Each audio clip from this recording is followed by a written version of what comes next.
Welcome back, everyone, to Paws Talk 2021. I'm so excited. Obviously, things look a little bit different. We are not in the amazing Shaw Spotlight studio. We are at our houses and we are making this work.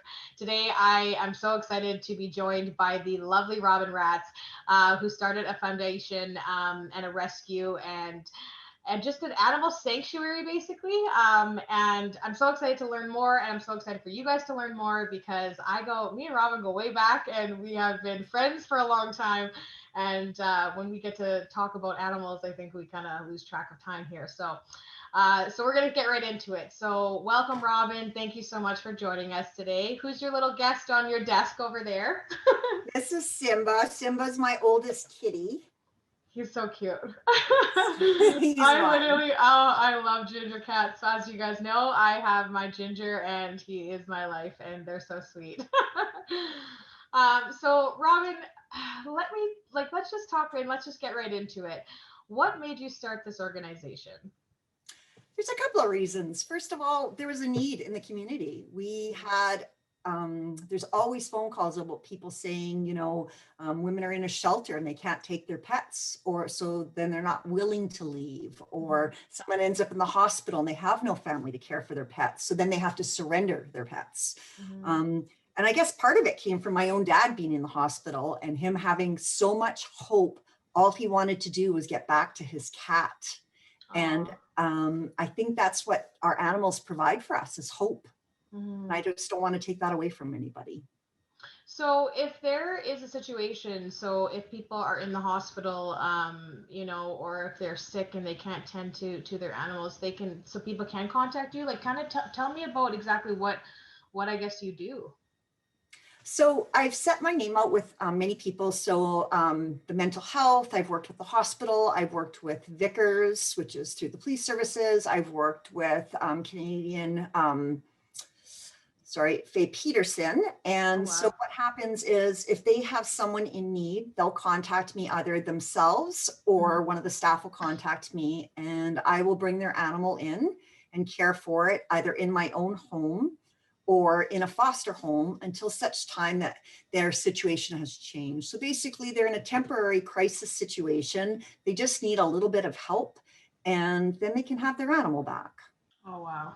That's really incredible. Obviously, we kind of discussed before, we used to work together, obviously. So we knew that there was a really big need for this in the community. So that's amazing that, you and your husband, Doug, started this. And he obviously, you guys work together on this, right? Yeah. I wouldn't be able to do what I do without him. He helps me with everything. He helps me walk them, clean. He is amazing. He'll pick up an animal. Yeah, I would not be able to do this without my husband. That's amazing. I love Doug. He's a really really great man, and I love that you guys kind of partnered with this and you guys came together and are making this happen for the community. So obviously, the pandemic. The pandemic started almost a year ago now. And let's start with this. How long has Murillo Mutts been around? So we basically moved during the COVID. We decided that we were going to move to a bigger place so that I could so we moved to a property with 45 acres. Wow. I have an outdoor heated kennel. I have pastures for farm animals. And so we opened during the pandemic. However, it has been extremely difficult with the pandemic. To kind of run things, to get things done and accomplished. So that's been difficult. So can you give me some examples of that and what you mean? So some of the difficulties that you guys have faced during this pandemic. Even getting building supplies. So to build the kennel, getting building supplies, because as we know, there's a lumber shortage and trying to get them from a Home Depot or having volunteers, being able to get a group of people together to build something because of course there was social distancing, putting horse posts. So we needed some posts put in for fencing. And so everything like that was a bit of a challenge that way. And so now that we just kind of mentioned about the volunteers, so can people still volunteer right now, even though we are going through a pandemic?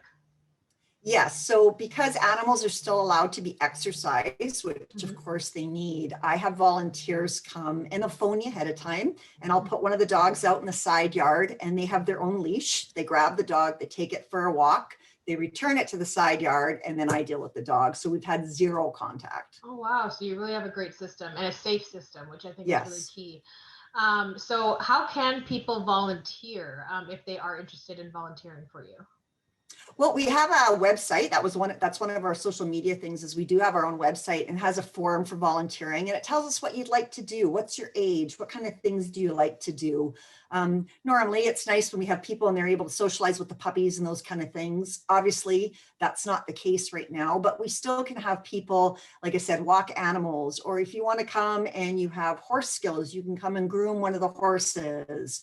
Wow. Or, some people just want to do some physical labor, and there is always physical labor around here on the farm. I can't believe how much property you have. You know what? And we talked about that years ago, and like you've literally built your dream, sanctuary in your dream home. So I'm so happy that you have this. And I know a lot of people I've heard and I've seen Murillo Mutts all over social media. And so I just have so much respect for you and everything that you wanted to accomplish with this. And I do. I love that. Now, we kind of talked before we started recording about, the whole respite aspect of this organization. So I want to really dive further into that and maybe explain to people that maybe don't understand what that kind of means. So what does that exactly mean? So we will pick up your pet and we will care for it. Hmm. If you can afford it, you cover the cost for your pet, so your food. Um, I do have a few rules. All animals coming in have to be vaccinated. Cats Okay. have to be checked for diseases. Um, However, I'm more than willing to work with anyone. So if they're in a position where they can't financially afford that, that's one of the things that the rescue covers for them. So Oh, we wow. don't charge a fee for service. We do everything based on donation and someone's ability. Wow. I didn't actually know that. That's incredible. So that must be a lot of stress on you and stuff like that. So you guys do really need donations, when it comes down to it, even, donations of food or donations like, dog food, cat food, supplies and stuff like that. How can people, are you accepting, not only are you accepting, monetary donations right now, but are you accepting physical donations from people?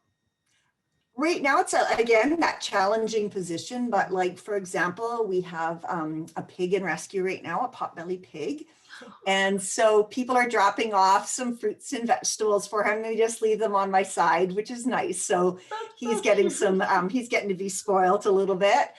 So those kind of things, yeah. I always hesitate about food only because a lot of them are on their own individual food. If it's a rescue, a lot of times they come in, as you know, with digestive issues. So we sort of have them on higher quality food. So Okay. food's always kind of a hit or miss. Okay. So where most like do you shop? Is there like a specific area or place where you guys shop? Or does it really all depend? Like is it all Pet Value? Is it PetSmart? Is it the veterinarian's office? Because I know that people can provide gift cards right now, right? So maybe could that be an option? Pet Value, especially Carrie from Arthur Street Pet Value. She's just amazing and has always been a big supporter of us. Yeah. So yeah, we do most of our shopping at Pet Value, online, Amazon, if we have to, for supplies, for leashes or martingales, if Okay. Pet Value doesn't have them. We also deal with Thunder Bay Veterinary Hospital, who has an amazing group of staff that have been beyond supportive of our rescue. They always get my animals in a very quick amount of time. So Oh, I wow. can't even thank them enough. So donations can be made directly to our vet account. Okay, so someone could just call the veterinarian hospital and just say that they would like to, donate, say $50 to, like Murillo Mutts, and then it just Yes, goes right onto the account. Wow. yes, yeah. Okay, so if anyone obviously is looking to assist and help, obviously with monetary donations, just to make things easier right now. So please go to Pet Value. You can pick up gift cards, and you can obviously, can they mail them to you, Robin? Absolutely. If they Yeah. want some, people can call me at the office number and I will provide my address, Okay. or they can drop them off in town. I know I'm in Murillo, so people don't always want to drive out here, but I have places that they can drop off in town if they want, or they can leave them with Carrie. Carrie will put them aside for Okay. me and I can pick them up. Okay, so please do that through Pet Value. And we're going to give you guys at the end of this, and probably at the bottom of my screen here, it's going to show later. They will provide you with all the information that you guys need. So obviously, like we mentioned, Pet Value, the veterinarian hospital, and Amazon gift cards are available as well. So we'll provide you the address, and you guys can send that directly to the organization, and it can help save animals. So please do that.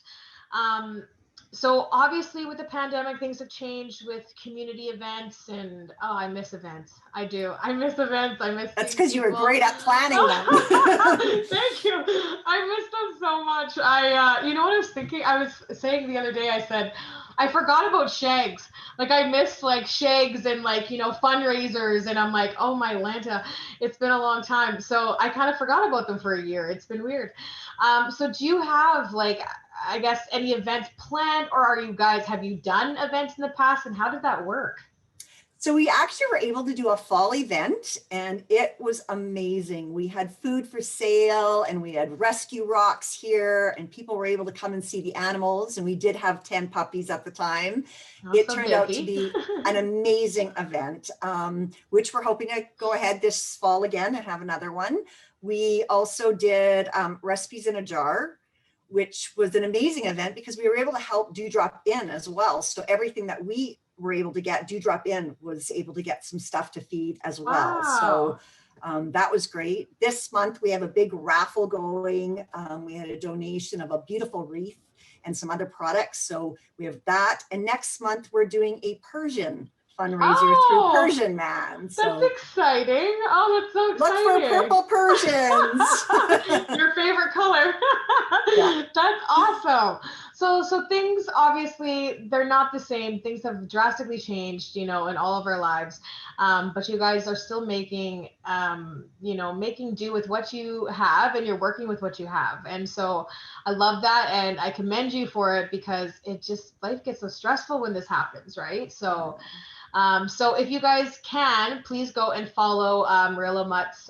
They are on Facebook, Instagram as well. We're going to be tagging them in a bunch of things as well. So if you can't find them, you can look on our Facebook and social media accounts. I think more people, I really hope, that people really realize how incredible you are, because they're you're not removing the animals from these people forever. You know what I mean? Like it's exactly what you said. Sometimes we all have rough patches and we have health issues, and some things just take time, and we can't always care for the animals properly. And so the fact that you can come in and give them that care and that security, knowing that they're getting their animals back, I think is really huge. So I just love that. I have still goosebumps. We um, have, and I should mention, we have done adoptions and surrenders, but I really mhm, prefer that as much as possible, the other rescues help out with that. And I've mhm. got an amazing relationship with all of the rescues in Thunder Yeah. Bay. We've actually been able to help them out with our outdoor kennel a couple of times. So, Wow. and I love that because we can work as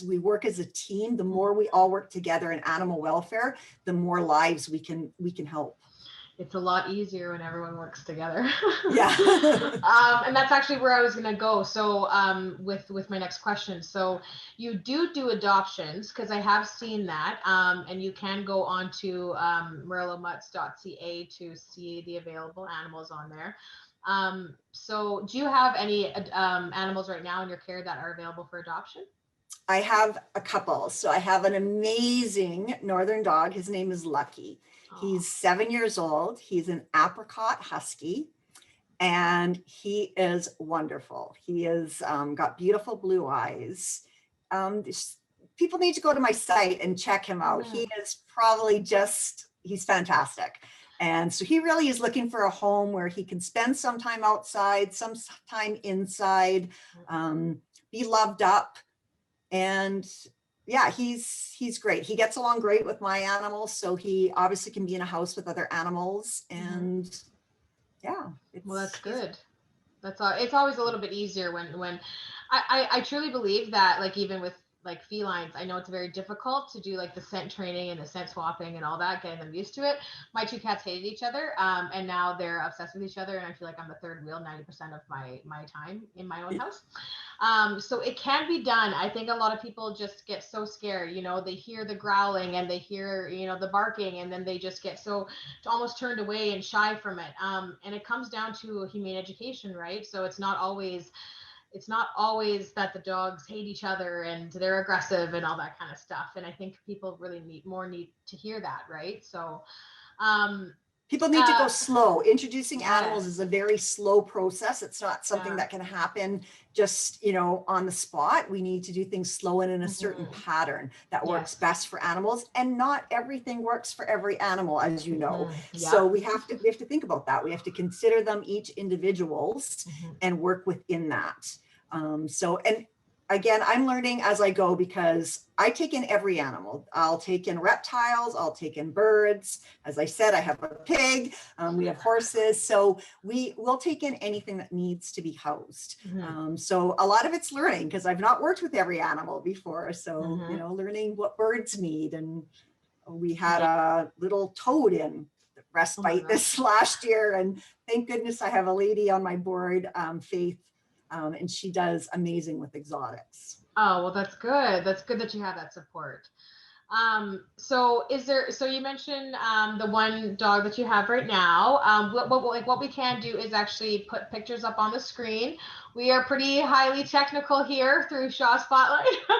So we will definitely show you him. And do you have any other animals that you would like to mention? I have one other cat, and his name is Storm. And Storm's a kind of a funny creature. He likes to be petted, but when he decides, and then you have to know when to not pet him anymore. Otherwise, you'll have a few, battle wounds. Yeah. But he's lovely otherwise. So if you can respect who he is, he's an Mhm. amazing cat and a great mouser. So if you're looking for a cat to catch mice in your house, this is the cat. He's There beautiful. you go. So tell me about, oh, I'm hitting things here. Sorry.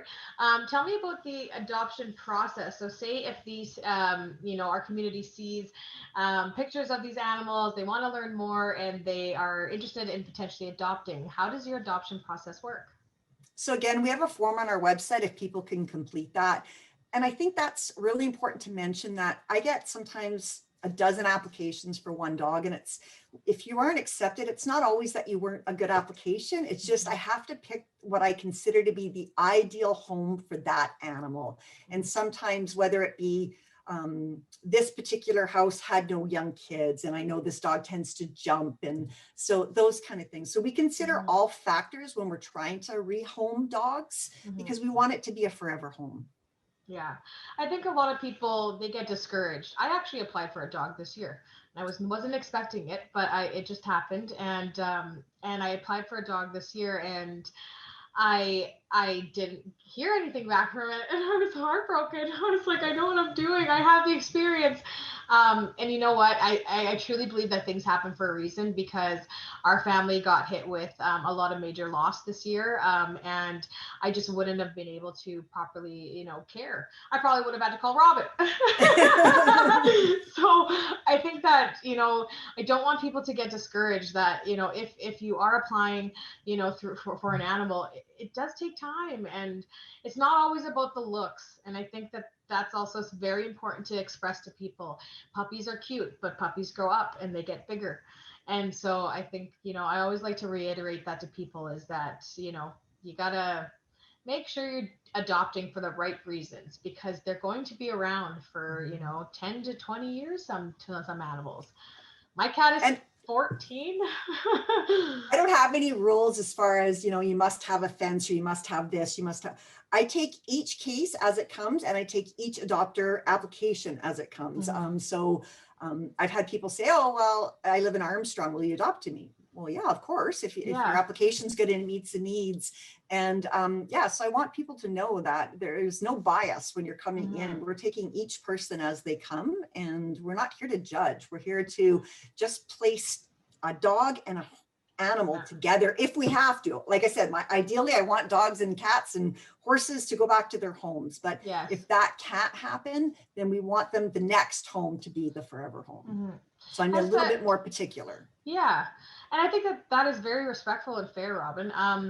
I have a question. So, and just because I'm curious, has it happened? So say if, like, has someone ever maybe not fully surrendered their animal, but, you know, used you guys as like the respite option, and then something happened where they couldn't, come back for their animal. Tell me, like, has that happened? And what was that process like? Yeah, unfortunately, we've taken in a few, and the family was in hospital and unfortunately didn't make it back out. So then I still hold on to the animal until the family's at a place that they feel comfortable saying, yeah, okay, could you find them a forever home? I don't do anything until the family feels comfortable, because they need time to grieve and to process it. And the last thing they need to see is that animal, their family member's animal, up on the internet right away saying, okay, it's ready for adoption. So I really try to think about what the family's needs are and work with the family then. So I also read on your website that you surrender animals. So can you tell me about that? Or sorry, so people can surrender animals to you. Can you tell me about that process? So again, they call me and they'll say, you know, it's not working out or whatever. My first thing is there anything I can do to help you keep your animal? So I offer them, is it food? Is it a vet situation? Is it training? Do you need some help with training? I offer them suggestions, education, and assistance first. And then if they're still absolutely not able to surrender, I do try to use the other rescues for that kind of stuff, again, as I said, but I will take in an animal and then I will help home it. And then I let the family know when that animal is adopted. Okay. Well, that's pretty fair. I also read, and correct me if I'm wrong, but I read on your website that if someone is struggling financially with maybe caring for their animal for food wise and supply wise, that they can reach out to your rescue and you may be able to help. Is that correct? Absolutely. I will supply food or litter or whatever I can to help, again, keep that animal within their family. Wow. You know what? And I think that takes great strength. I know that financially is very difficult to do. I've also, we've tried that with our old place of work, and it doesn't always work that way, and it's a lot of phone calls, it's a lot of pressure. So I think, do you have like a kind of like a process for that? Like, how do you kind of choose? Like, is there a process for that? I've thankfully never had to say no to anybody yet. I'm Well, that's able good. to, one of the things is Northern Reach is another group that I've worked with, and Northern Reach has helped me with food if I need it. So that's great. I have enough, so I'm very thankful that because I've made contact with the other rescues, that I'm able to assist other people. And it's not just always through me. Sometimes I do use another rescue to help out with something. So again, as I said, I think that team process is amazing. And rescues we can't do it alone. Right now, I'm still trying to get my charity status, which I've applied for. And so it's congratulations. That's a long process. Yes. So the biggest cost for us, of course, is vetting, spays, neuters, vaccines, all of that is a huge cost. And so that's one of the things that we struggle paying on a regular basis. But we've been getting by. I know a lot of rescues I've seen on Facebook personally over the pandemic with the low cost spay neuter being closed, that obviously affected a lot of the rescues. And that was a really difficult time. And now, if they didn't have, if your animal didn't have a vet during the pandemic, then you weren't allowed to be adopted to. So I think that that really pushed and it frustrated a lot of people. I from the feedback that I witnessed and I even got actually. So I'm glad to see that it is reopening. I'm glad that you have a wonderful vet through the hospital that you guys are working with, because I know that they obviously are helping you guys out a lot. But if you could if you could ask for anything from our community right now, our show goes all the way through, Northern Ontario. So what does Murillo Mutts need at this time to continue, to do all the amazing work that you do?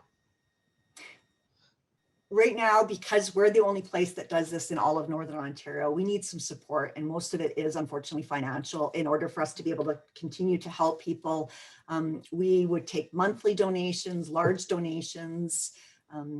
We'd sponsors willing to sponsor animals, sponsor a situation. Maybe your heart goes out to domestic violence victims, so you could sponsor one of those animals. Anything like that would assist us greatly right now. Hey, Sim. So do you actually, now that you brought that up, that's a really good point. Do you take cases? So if I was in, a domestic violence relationship and I was trying to, leave the household that I was in and the unsafe place I was in, but I had to, I couldn't take my animals. Do you take animals like that? From that Absolutely. situation? Okay. My passion goes to people that are in that kind of crisis. I have taken animals from domestic violence, homelessness, people going to rehabilitation, people in the hospital, people having mental health crisis, anything. I don't need anything more than that for a reason than to help people. That's incredible, Robin. I don't know how you do it, seriously. I know Doug is your right hand, and I know the volunteers are absolutely amazing, but I don't know how you do it. So I truly thank you. So I have a great team too. I have amazing fosters behind me. So Good. I do have great fosters, and I'm developing a board. So that's the other thing. If you want to help, join our board. We need active, wonderful people to do things. Well, there you go. There you go. That's awesome. So that's another thing that you could do. Is it available? Can they apply on your website right now, or is it not open yet? Absolutely, it is. So we're looking for boards of directors and to help us through all of this, and people that love to do like social media stuff. We have an amazing fundraiser already, but she could use assistance because right now with the pandemic, we need great ideas, new ideas, and things to bring the public forward. Well, that's incredible. I might have to apply for your board. Not gonna lie, I'm like, well, that sounds fun. I love boards. I love helping, and I love you, and I love everything about this, and what you stand for, and I always have, and I think that this is just so important. So, I just thank you so much. I know how busy you are. We've been trying to plan this to talk for so long. It's been hectic, and it's just been crazy. So I hope everyone sees this and they visit your website. I know a lot of information is available on www.murillomutts.ca. All the information will be held. Obviously, we will insert it at the bottom here. So if you have any questions, you can find Robin behind the social media. Do you run your social media on Facebook? I do. I'm not very good at it, I admit, but I do all of that stuff too. Oh my God, I love it. Yeah, so I'd be willing to pass that job to someone else. But yeah, so I do that. And Cass, I want to thank you for inviting us to be on your show, because this is, I've wanted to do something public to let people know that we are here to offer this service. And I really appreciate that you've offered it to us. So thank you. Anytime, seriously, anytime. That's all we want to do is to help. So I love, this is volunteer, and I love it. And this is something that I could do, and I'm able to give back to the animals. I love everyone at Shaw Spotlight. I miss them. They are incredible crew of people. So I just think that this is such a great opportunity, and I really want to spread the word, and we all do want to spread the word about all the amazing rescues, and especially yours. It's so different and so unique, and I think this goes a long way with mental health and pet therapy and everything like that as well. So please, again, if you can, reach out to Murillo Mutts. If even $5 a month can go a long way. So Absolutely. I really do appreciate your time, and I thank you so tremendously much for being here today. And we will see you guys for our next episode next week. Bye, guys.